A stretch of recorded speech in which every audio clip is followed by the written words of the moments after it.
Hello बच्चों, आप सभी का स्वागत है इंग्लिश क्लास में। आज हम पढ़ने वाले हैं अराउंड द वर्ल्ड लेसन के बारे में। ये लेसन एक पूरी स्टोरी का एक छोटा सा पार्ट है जिसमें इसका नाम था around the world in 80 days. इस स्टोरी को लिखने वाले थे जूलियस गैब्रियल वर्न, जो कि एक फ्रेंच नॉवलिस्ट है। फ्रेंच उस पर्सन को कहा जाता है जो फ्रांस में रहता है। जैसे हम इंडिया में रहते हैं तो हम इंडियंस हैं। तो जूलियस गैब्रियल वर्न एक फ्रेंच नॉवलिस्ट हैं। इन्होंने एक स्टोरी लिखी थी around the world in 80 days. आप यहाँ पे देख सकते हैं। यहाँ पर इस स्टोरी से एक छोटा सा पार्ट लिया गया है जो आपकी बुक में है, जिसमें मिस्टर फिलिस फॉग अपने दोस्त के साथ एक बेट लगाते हैं। बेट मीन्स शर्त लगाते हैं कि वो पूरी धरती का चक्कर लगाएंगे, यानी कि घूमेंगे इन 80 डेज, 80 दिनों के अंदर। और वहीं से एक छोटा सा पार्ट लिया गया है जब वो अपनी जर्नी स्टार्ट करते हैं। मिस्टर फिलिस फॉग ने अपने दोस्त के साथ एक शर्त लगाई कि वो 80 दिनों में, ये है मिस्टर फिलिस फॉग, दुनिया का चक्कर लगाएंगे। मिस्टर फिलिस फॉग के साथ उनके साथी थे मिस्टर पासपोर्ट। आप यहाँ पीछे फोटो में देख सकते हैं उन्हें। एंड उन्होंने अपनी जर्नी स्टार्ट की कैलिफोर्निया से न्यूयॉर्क तक। कैलिफोर्निया और न्यूयॉर्क को जानने के लिए चलिए आपको लेके चलते हैं थोड़ा सा अर्थ की तरफ, ताकि हम जान सकें कि एक्चुअली कहाँ पर है। यहाँ पर ये देखिए, अर्थ हमारे सामने है, भारत आपको सामने दिख रहा है, India, and we are moving towards the east of that. तो आपको पहले यहाँ पर अफ्रीका दिखाई देगा, और जब हम और वेस्ट की तरफ जाते हैं, वेस्ट की तरफ जाने से आप यहाँ पे देखेंगे दो कॉन्टिनेंट्स और हैं।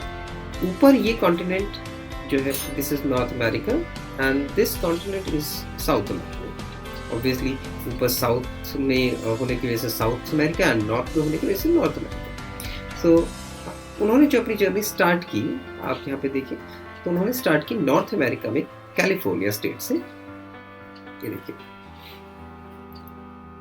कैलिफोर्निया यूएसए यानी कि यूनाइटेड स्टेट्स ऑफ अमेरिका का एक स्टेट है। क्या आप बता सकते हैं कहाँ पर हो सकता है? क्या वो इस एंड पर होगा या उधर? अगर आप ध्यान से देखेंगे तो आपको नाम शायद दिखाई देगा। ये देखिए, यहाँ पर है कैलिफोर्निया। ये कैलिफोर्निया स्टेट है, और वहाँ कैलिफोर्निया स्टेट में उन्होंने अपनी जर्नी स्टार्ट की थी सैन फ्रांसिस्को से। यहाँ पर आप देख सकते हैं सैन फ्रांसिस्को, ध्यान से देखिए। सैन फ्रांसिस्को एक ओशन से लगा हुआ पार्ट है, यहाँ जगह है। इसके बगल में यहाँ पर आप देख सकते हैं एक ओशन है, वाटर बॉडी है, दिस ओशन। क्या आप इसका नाम बता सकते हैं? इस ओशन का नाम है पैसिफिक ओशन। सो जब उन्होंने अपनी जर्नी स्टार्ट की सैन फ्रांसिस्को से, सो उन्होंने अपनी जर्नी एक्चुअली पैसिफिक ओशन से स्टार्ट की भी कह सकते हैं। सो सैन फ्रांसिस्को यहाँ है। अब देखते हैं न्यूयॉर्क किस तरफ है, इसका ध्यान रखिएगा। यहाँ पर सैन फ्रांसिस्को, एंड हम थोड़ा सा आगे की तरफ मूव करते हैं। और नाउ यू कैन सी, इस मैप को ध्यान से देखें, और जो मैप हमने अभी पीछे देखा था यहाँ पे देखें। तो अगर कैलिफोर्निया इस तरफ है तो न्यूयॉर्क बिल्कुल उसके ऑपोजिट साइड में है यहाँ पर। तो उसी हिसाब से हम अपने अर्थ पे देखते हैं कहाँ पर होगा। तो मैप के अकॉर्डिंग न्यूयॉर्क को कहीं यहाँ होना चाहिए। आइए देखते हैं न्यूयॉर्क किस तरफ है। ये रहा न्यूयॉर्क। सो न्यूयॉर्क बिल्कुल लास्ट में है, कोने में, और वहाँ उसके साथ में भी एक वाटर बॉडी है, एक ओशन है। क्या आप इस ओशन का नाम जानते हैं? इस ओशन का नाम है अटलांटिक ओशन। उन्होंने अपनी जर्नी जहाँ से स्टार्ट की थी वो था लॉस एंजलिस। अगर आप यहाँ पे ध्यान से देखेंगे, बिल्कुल कोने में है लॉस एंजलिस, और इसके इस तरफ यहाँ पर पैसिफिक ओशन है। सो उन्होंने जब अपनी जर्नी स्टार्ट की लॉस एंजलिस से, पैसिफिक ओशन से होते हुए लास्ट तक वो गए अटलांटिक ओशन, यानी कि न्यूयॉर्क तक उन्होंने अपनी जर्नी की। इस जर्नी को लगभग 7 दिन में कंप्लीट होना था, 7 day. They started the journey from California to reach New York. It will take 7 days. When they started in the evening, the train just stopped after few hours. Why? Because there was a procession of buffaloes. Here you can see the procession of buffaloes is on the track. So the train had to stop here. So the procession of buffaloes was so big that it took around 3 hours. लगभग 3 घंटों तक वहाँ train इंतजार करती रही ताकि वो track से बफेलोज जा सके। अब आप सोचिए 3 घंटों तक, यानी कि मीन्स इतने ज़्यादा वहाँ पर एनिमल्स थे, बफेलोज थे, जिनको पार करने के लिए एंड 3 घंटे लगे। और जिसमें आप देखें यहाँ पे it looks like a brown river, buffaloes भी ब्राउन है यहाँ पर, तो जाहिर सी बात है ऐसा लग रहा था जैसे एक नदी, ब्राउन नदी जो है वहाँ पे रिवर ट्रैक को क्रॉस कर रही है। तो बहुत देर तक वो इंतज़ार करते रहे, इतनी बीच में रात हो गई। रात होने के बाद जब पूरी रात ट्रेन चली, सुबह लोगों ने जैसे ही अपना ब्रेकफास्ट फिनिश किया, फिर दूसरी इंटरप्शन आ गई, फिर से ट्रेन खड़ी हो गई, वेट करने लगी। तो सिग्नल मैन ने कंडक्टर को बताया कि आगे जो ब्रिज है मेडिसिन बो के पास, मेडिसिन रिवर के ऊपर, यहाँ नीचे देखिए मेडिसिन रिवर के ऊपर जो एक ब्रिज बना हुआ था, एक सस्पेंशन ब्रिज था, वो ब्रिज कमजोर था, टूटा हुआ था और ट्रेन को सपोर्ट नहीं कर सकता था। सपोर्ट मीन्स उठा सकता था, इस वजह से ट्रेन वहां से पार नहीं जा सकती थी। So the conductor and the driver thought one came with a thought कि अगर हम ट्रेन को जल्दी से फास्ट फुल स्पीड से अगर हम इसको क्रॉस कराएं तो हो सकता है हम जो है ब्रिज पार कर जाए। जो ड्राइवर था उसने अपनी ट्रेन को 1 मील तक पीछे ले गया और पीछे ले जाने के बाद उसने फुल स्पीड से ट्रेन को चलाया, इतनी तेज से कि जो अंदर बैठे हुए लोग थे उन्हें डर लगने लगा। इंजन से बहुत जोर की आवाज़ आ रही थी और पूरी पूरी ट्रेन कपकपा रही थी, गड़गड़ा रही थी। लेकिन जैसे ही वो ब्रिज के ऊपर से क्रॉस हुए, ब्रिज टूट कर नीचे नदी में जा गिरा, क्रैश हो गया।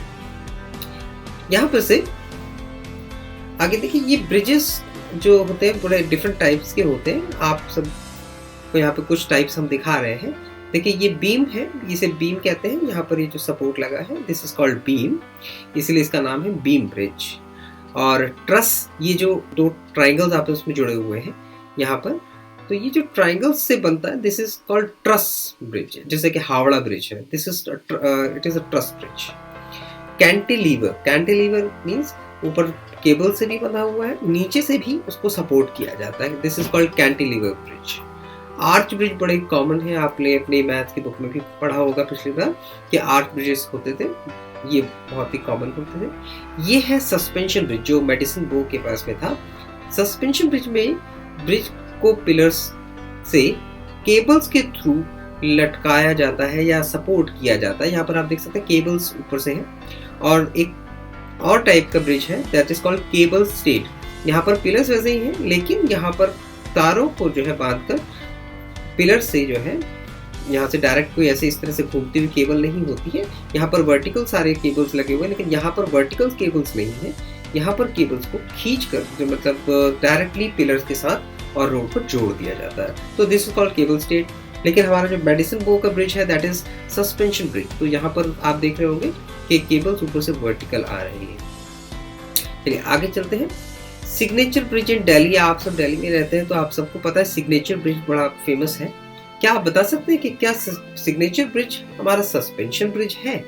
इसका आंसर आप कमेंट बॉक्स में जरूर दीजिएगा कि सिग्नेचर ब्रिज जो है वो किस तरह का ब्रिज है, क्या सस्पेंशन ब्रिज है या किसी और तरह का। ओके, और हम एक सस्पेंशन ब्रिज आपको दिखा रहे हैं। It is a world famous suspension bridge. क्या आप इसे पहचान सकते हैं? This is a world famous suspension bridge और आपने शायद कई सारी फिल्मों में भी इसे देखा होगा। बहुत ही फेमस ब्रिज है ये। और आप देख सकते हैं यहाँ पर केबल्स को पहले जोड़ दिया गया है पिलर्स जो उसके सपोर्ट से, और फिर उससे पुल को जोड़ा गया है सीधी लाइंस के, सीधी केबल्स के थ्रू। फिर जब आगे बढ़े वहां से पार होते तो नेक्स्ट मॉर्निंग में सियोक्स इंडियंस ने उन पर अटैक कर दिया, उनकी ट्रेन के ऊपर अटैक कर दिया। कुछ ऊपर से चढ़ गए, कुछ साइड से। आप देख रहे होंगे यहाँ पे बहुत सारे सियोक्स इंडियंस ने उनके ऊपर राइफल्स से अटैक करना शुरू कर दिया।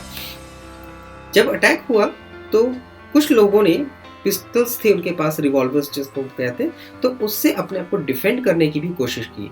यहाँ पर ध्यान से देखिए, सियोक्स इंडियंस जो हैं वो नेटिव अमेरिकन्स हैं, यानी कि वहाँ के रहने वाले लोग हैं।